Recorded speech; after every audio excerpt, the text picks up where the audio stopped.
प्रियंका की शादी सहारनपुर के एक शहर में ध्रुव से हो जाती है। प्रियंका एक इंटीरियर डिजाइनर होती है और उसका अपना एक बिजनेस होता है। ध्रुव का घर बहुत ही साधारण सा दिखता है। उनके घर में हर चीज पुरानी और घर के हिसाब से बिल्कुल अलग होती है। प्रियंका को लगता है कि वो इस घर को बहुत ही सुंदर बना सकती है। ये घर बहुत ही पुराने तरीके से डेकोरेटेड है। अच्छा, मुझे तो नहीं लगता। कभी ध्यान दोगे तो लगेगा ना। ऐसा लगता है कि हम शहर में रहकर भी गांव में रहते हैं। अच्छा, तो इस दिवाली तुम्हारे मनपसंद कलर से पेंट करवा देंगे, ठीक है? ओहो, पेंट से क्या होगा? ये फर्नीचर इतना पुराना हो गया है, खुद कह देता होगा कभी तो, भगवान के लिए बदल दो, भगवान के लिए मुझे बदल दो। कुछ भी बोलती हो तुम प्रियंका। अरे कितना सुंदर लगता है ये सोफा। हाँ, साइज देखा है इस घर के फर्नीचर का। ऐसा लगता है घर नहीं गोडाउन है। मुझसे नहीं, मम्मी और पापा से बात कर लो इस बारे में। ये सब उन्हीं की पसंद का आया है। हाँ, तभी तो इतना ओल्ड फैशन है। कुछ कहा क्या? अरे कुछ नहीं। आप जाइए, ऑफिस जाइए। ध्रुव ऑफिस चला जाता है और प्रियंका अपनी सास से बात करने की मम्मी जी, मैं क्या सोच रही थी कि अगर हम इस संदूक को यहाँ से हटा दें तो काफी जगह बच जाएगी ना। हाँ, इसे हटा देंगे और सामान कहाँ रखेंगे? अपने सर पर? अरे मम्मी जी, आप ऐसी बातें क्यों कर रही हैं? देखिए ना, उसमें से एक भी चीज तो काम की है नहीं, तो क्यों ना हम उसे बेच दें।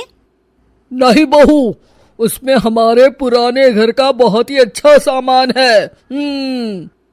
पापा जी, ये घर भी तो पुराना ही लगता है। प्रियंका की सहेली प्रिया उसके घर आती है। प्रिया घर को देखकर हंस पड़ती है। इतनी अच्छी इंटीरियर डिजाइनर का ससुराल तो किसी पुराने म्यूजियम जैसा लगता है। क्या बताऊं, यहाँ तो किसी को फर्क ही नहीं पड़ता। अरे जब सीधी उंगली से घी ना निकले ना, तो उंगली टेढ़ी कर लेनी चाहिए। हाँ, शायद तो ठीक है। अगले दिन प्रियंका की सास सोफे पर बैठी होती है तो देखती है कि सोफे का कपड़ा नीचे से फट अरे गया। ये क्या? ये कपड़ा कैसे फट गया? मम्मी जी, मुझे लगता है कि ये किसी चूहे का काम है। क्या? चूहा? फिर से? सास सोफे पर चढ़ जाती तो है। मम्मी जी, चूहा इस सोफे में अपना घर बना लेगा। क्या? तो क्या करे बहू? तू ही कुछ सुझाव देना।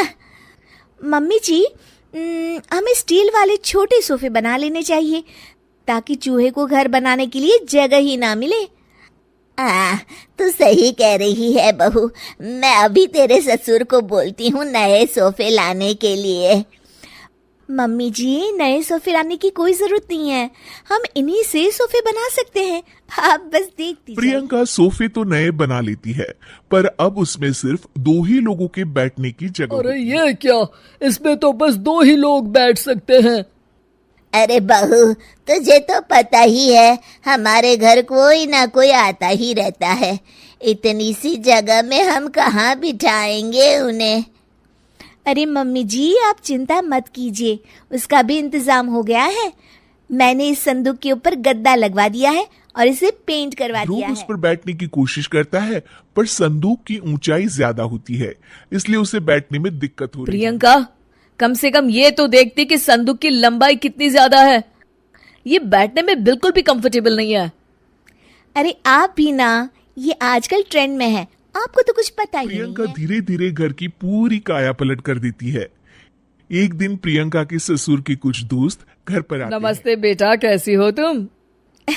जी मैं ठीक हूँ अंकल जी, आप कैसे हैं? आइए आइए, अंदर आइए। अरे घर तो बड़ा खाली खाली लग रहा है। कहीं घर तो खाली नहीं कर रहे ना आप लोग?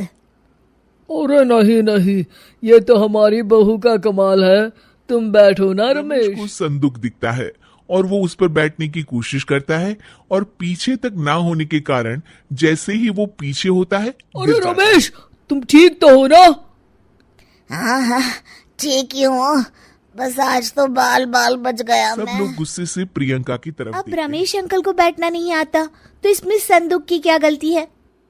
नहीं बहू, गलती तो हमारी है जो तुझे घर का मेकओवर करने दिया। सही कह रहे हैं आप।